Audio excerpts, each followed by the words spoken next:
Hello friends, welcome back.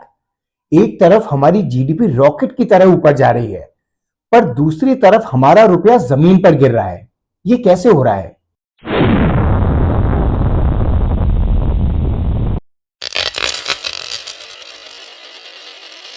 US में currency और economy हाथ पकड़कर साथ साथ चलते हैं, तो फिर इंडिया में ये कनेक्शन इतना सीधा क्यों नहीं है? ये सबसे कॉमन कंफ्यूजन है कि जब इंडियन इकोनॉमी बूम कर रही है, तो हमारा रुपया डी वैल्यू क्यों हो रहा है? आज हम इस कॉम्प्लेक्स रियलिटी को डिकोड करेंगे। इस वीडियो को हम 4 सेक्शंस में डिवाइड करेंगे। हमारी लाइफ्स पर इंपैक्ट, 2025 आईएनआर के लिए टफ क्यों रहा, आरबीआई आखिर चुप क्यों है, और आगे क्या होगा। एनालिसिस शुरू करने से पहले मैं आपको एक क्रिटिकल डेटा पॉइंट दिखाना चाहता हूं। पिछले एक साल में आईएनआर ने मेजर करेंसीज के सामने कैसा परफॉर्म किया है, ये जानना बहुत जरूरी है। मैंने आईएनआर के आज के रेट को 3 डेट्स पर मैप किया है। 365 दिन पहले का base rate, US reciprocal tariff announcement के अगले दिन का रेट, और सेकेंडरी टैरिफ अनाउंसमेंट के अगले दिन का रेट। आप इस टेबल में देख सकते हैं कि रुपए की गिरावट टैरिफ्स लगने के बाद ज्यादा स्टीप रही है, और सेकेंडरी टैरिफ्स के बाद तो रुपया और ज्यादा तेजी से गिरा है। इन सेकेंडरी टैरिफ्स में इंडियन एक्सपोर्ट्स पर 25% का पीनल टैरिफ लगा दिया गया, जिसके बाद इफेक्टिव टैरिफ बढ़कर 50% हो गया। यहां आपको यह जानना जरूरी है कि यूएस इंडिया का सबसे बड़ा एक्सपोर्ट्स पार्टनर है। हमारे 17% एक्सपोर्ट्स यूएस को ही जाते हैं। जब सबसे बड़े बायर ने इतना भारी टैरिफ लगा दिया, तो रुपए पर प्रेशर आना लाजमी था। और ये डेटा हमें हमारे फर्स्ट सेक्शन पर लेके जाता है कि आखिर रुपए की कमजोरी हमारी डेली लाइफ को कैसे इंपैक्ट करती है। रुपए का कमजोर होना सिर्फ आरबीआई की चिंता नहीं है, ये आपकी और मेरी जेब को भी डायरेक्टली इंपैक्ट करता है। कमजोर रुपए का सीधा मतलब है कि हमें $1 खरीदने के लिए अब ज्यादा रुपए खर्च करने होंगे। इंडिया अपनी जरूरत का 90% क्रूड ऑयल, गोल्ड और सिल्वर इंपोर्ट करता है, और ये सब यूएसडी में खरीदे जाते हैं।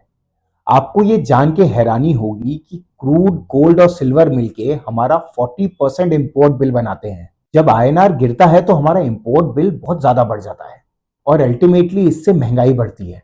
भले ही हमने रशिया और मिडिल ईस्ट से स्मार्ट डील्स करके अपने यहाँ के ऑयल प्राइसेस और इन्फ्लेशन को कंट्रोल करके रखा हुआ है, पर दिवाली और शादी के सीजन में गोल्ड और सिल्वर की बढ़ती डिमांड उनको लगातार महंगा कर रही है। विदेश में पढ़ना महंगा हो गया है, क्योंकि सारी फीस फॉरेन करेंसीज में जाती हैं और वो महंगी हो गई हैं। फॉरेन ट्रैवल भी महंगा हो गया है, क्योंकि सारे खर्चे यूएस डॉलर से पेग्ड है। तो आईएनआर का गिरना सिर्फ एक नंबर नहीं है, ये हमारे रोजमर्रा के बजट को बिगाड़ सकता है।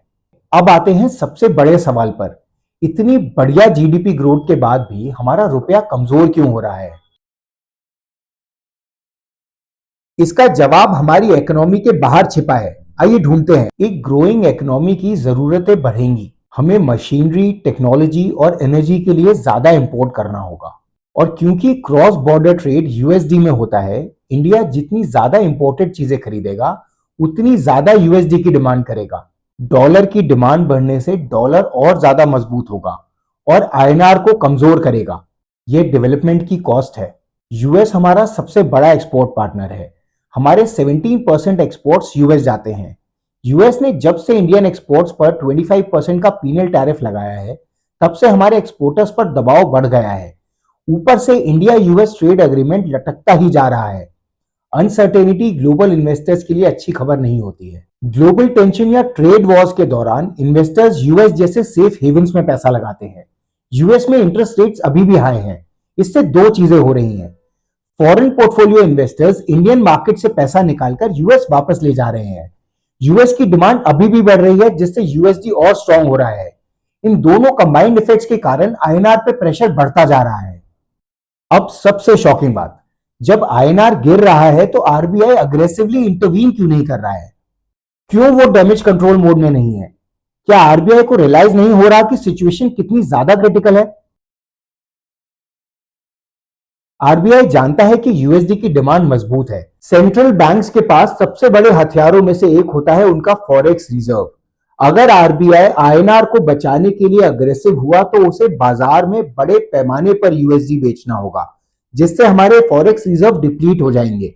आरबीआई अपना एम्यूनेशन उन दिनों के लिए बचा रहा है जब यूएस का इकोनॉमिक प्रेशर और ज्यादा बढ़ सकता है। ये है की पॉइंट। एक कमजोर रुपया वेस्टर्नर्स के लिए भारतीय सामानों को अधिक प्राइस अट्रैक्टिव बनाता है। ये हमारे एक्सपोर्ट सेक्टर के लिए एक बड़ा बून है, जो कि ऑलरेडी टैरिफ के दबाव से जूझ रहा है। हमारी इकोनॉमी के मैक्रोज जैसे इन्फ्लेशन, ट्रेड बैलेंस और करंट अकाउंट अभी कंट्रोल में है। इससे आरबीआई के पास लेवरेज है कि वह रुपए को बाजार निर्धारित रेट पर सेटल होने दे। एक मार्केट डिटरमिन्ड रेट किसी भी अनएक्सपेक्टेड शॉक को बेहतर एब्जॉर्ब कर लेगा। आरबीआई का स्टैंस है कि ये करंट सिचुएशन क्राइसिस नहीं है, इट्स अ रीडिस्ट्रीब्यूशन। कंज्यूमर्स और सेवर्स से पैसा अब एक्सपोर्टर्स और देश के रिजर्व पोजीशन की तरफ जा रहा है। तो अब सवाल है कि आने वाले दिनों में रुपए का रुख क्या होगा।